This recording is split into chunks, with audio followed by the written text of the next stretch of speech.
యేసులోడ్ హల్లెలూయా. దేవుని నామానికి స్తోత్రాలు. మీ అందరికీ నా వందనాలు తెలియజేస్తున్నాను. ఈ దినం కొరకు దేవుడు సిద్ధపరిచినటువంటి మాటలు, ప్రియ సహోదరి సహోదరుడా, నీ యొక్క జీవితాన్ని దేవుని యొక్క ఆలోచన మేరకు, దేవుని యొక్క చిత్త ప్రకారము, దేవుని యొక్క నడిపింపు మేరకు ప్రతి విషయంలోనూ దేవుని చిత్తానికి అనుగుణంగా నీవు నడుచుకోగలుగుతున్నావా? నీ చిత్తానుసారంగా, నీ ఆలోచన ప్రకారం నీ జీవితాన్ని కొనసాగిస్తున్నావా? అయితే ఈ మాటలు దేవుడు నీ కొరకే మాట్లాడుతున్నారు. స్త్రీలందరికంటే రాజు ఎస్తేరును ప్రేమించను, కన్యకలందరికంటే ఆమె అతని వల్ల దయాదాక్షిణ్యం పొందెను. అతడు రాజకిరీటమును ఆమె తల మీద ఉంచి ఆమెను వస్తీకి బదులుగా రాణిగా నియమించెను. హల్లెలూయా.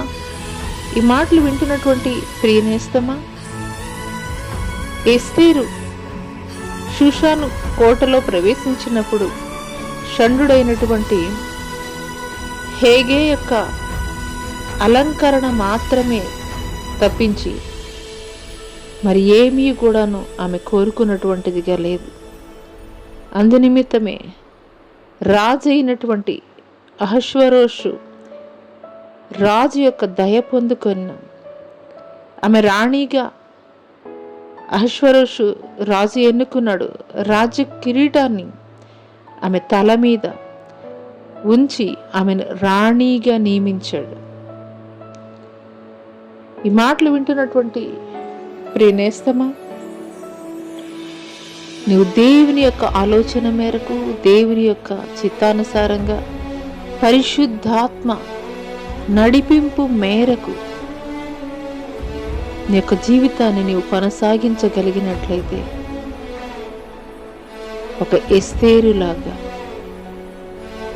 ఒక ఎస్తేరు హేగే యొక్క ఆలోచన మేరకు, హేగే ఇచ్చినటువంటి అలంకారం మేరకు మాత్రమే అలంకరింపబడినటువంటి క్రమంలో రాజు యొక్క దయ పొందుకున్నది, రాణిగా ఎన్నుకోబడింది.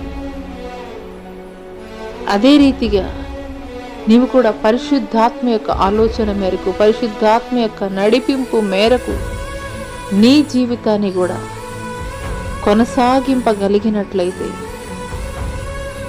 ఆయన మరలా రెండవసారి రానయ్యున్నటువంటి క్రమంలో మరి నిశ్చయముగా వధువు సంఘములో నీవు కూడా నిలబడి ఆయన ద్వారా అంగీకరించబడి